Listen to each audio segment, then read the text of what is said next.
दोस्तों और अज़ीज़ों, क्या हाल हैं। अच्छा जी, ये हमारा जो है वो HP ProBook G11 जनरेशन 11 है, जो कि अल्ट्रा सीरीज़ के साथ आता है। तो इसका जो है हमने आज जो है वो बैक कवर जो है वो रिमूव किया है। ठीक है जी। अच्छा जी, ये आप देख सकते हैं इसकी बैटरी है ये पूरी, और यहाँ पर जो है ये कूलिंग सिस्टम है, ये इसकी रैम है, और यहाँ पर जो है वो इसकी SSD लगी हुई है। अच्छा, तो अब जो है वो हमें इसकी जो है वो रेंज अपग्रेड करनी है। तो ऑलरेडी इसके अंदर जो है वो एक 8 GB की DDR5 लगी हुई है, और ये जो है वो मैंने ऑनलाइन परचेज़ की हैं 16 GB की 2 DDR5। और इसकी जो क्लॉक स्पीड है वो है 5600 मेगाहर्ट्ज़ पर सेकंड। ठीक है जी। तो खैर अब ये अपग्रेड करनी है, तो अब हम इसे जो है वो ओपन करने की कोशिश करते हैं। देखते हैं कि ये लिड ओपन होती है और उसके अंदर से हमें क्या मिलता है। तो ये हमने जो है वो फ्लिप स्क्रू निकाल के, और अब हमने जो है वो इसे माइनस वाला स्क्रू लगा दिया है। वैसे तो ये काम जो है ये हमें किसी प्लास्टिक के टूल से करना चाहिए। खैर, इससे पहले हम बैटरी रिमूव कर देते हैं। अच्छा जी, ये बैटरी रिमूव हो गई हमारी, अभी नहीं हुई लेकिन खैर हो जाएगी। यहाँ रही।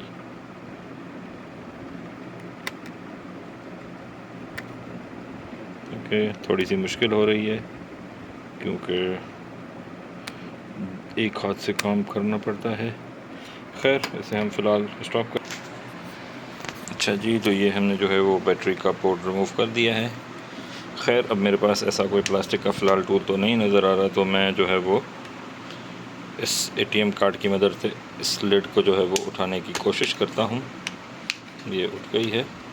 ठीक है, अब या तो हम अपने मकसद में कामयाब होंगे, या तो फिर हम लैपटॉप से हाथ उठाएंगे। ओके, ठीक है जी, ये हो गई है। तो अब इसको निकलना चाहिए मेरे ख़्याल से।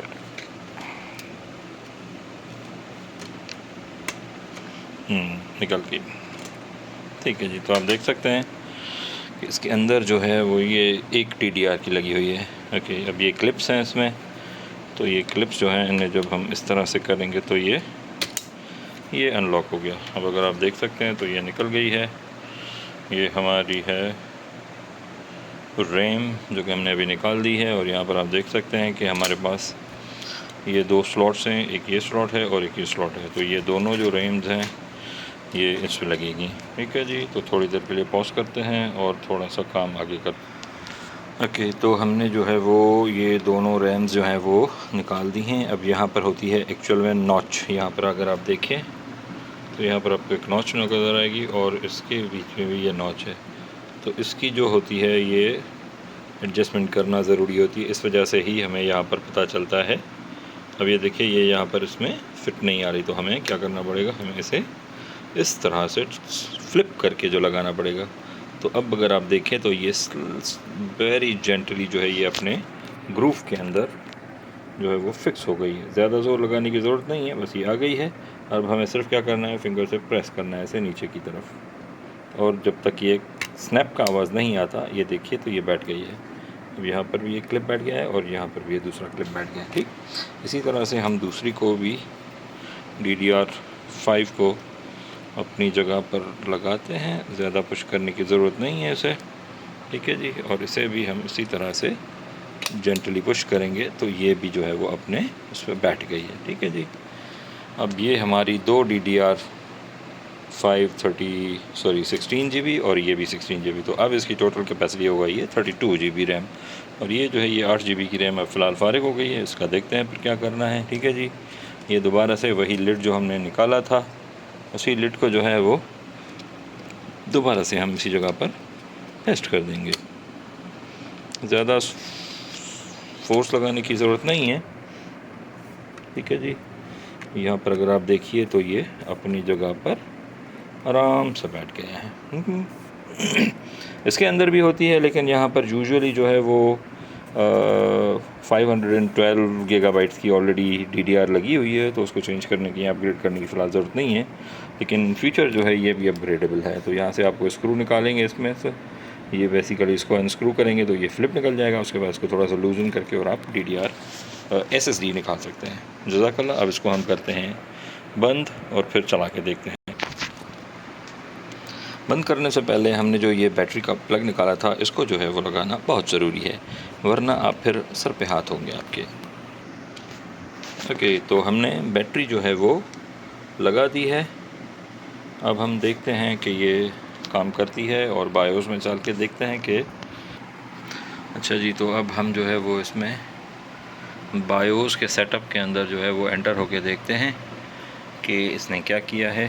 खैर, अच्छा जी, ये हम बायोस में एंटर हो चुके हैं। सिस्टम इंफॉर्मेशन देखने की कोशिश करते हैं कि क्या दिखाता है। और अब अगर आप यहाँ पर देखिए तो ये जो मेमोरी साइज़ है ये 32 GB, पहले यहाँ पर 8000 आ रहा था, अब 32,768। तो ये 32 GB जो है वो हमारी अल्हम्दुलिल्लाह कॉन्फ़िगर हो गई है। ठीक है जी। अब हम इसमें से एग्ज़िट करते हैं।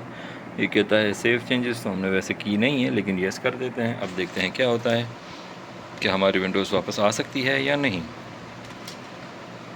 मैं अलाइड बैंक का बहुत मशकूर व ममनून हूँ कि उन्होंने इस मुश्किल की घड़ी में हमारा साथ दिया। ओके जी, ये वुल्फ सिक्योरिटी।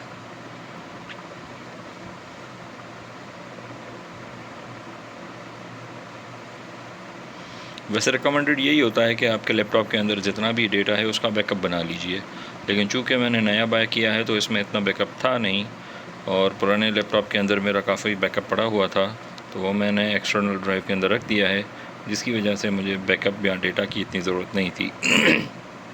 कुछ डॉक्यूमेंट्स थे जो मैंने हाई रेजोल्यूशन में स्कैन किए थे, वो मैं दोबारा भी स्कैन कर सकता हूँ, सिर्फ मेहनत करनी पड़ेगी, इसके अलावा और कुछ नहीं है। अच्छा जी, देखिए तो हम आ गए हैं अब अपने विंडोज़ के सेटअप के अंदर, और ये अल्हम्दुलिल्लाह हमारा जो है ये विंडोज़ लोड हो चुका है। ओके, अब हम दोबारा से इसके सिस्टम में अंदर जाते हैं और देखते हैं कि क्या वाकई में हमारे पास आ गई हैं। ओके, ये सेटिंग पे चले जाते हैं, और सेटिंग पे जाने के बाद हम इसके सिस्टम में जाते हैं। कहाँ गया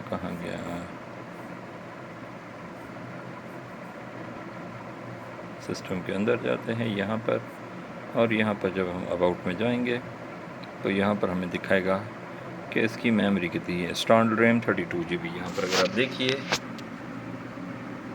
तो ये आपको 32 GB जो है ये आराम से दिखा रहा है। तो अल्हम्दुलिल्लाह successfully completed, mission accomplished. Thank you.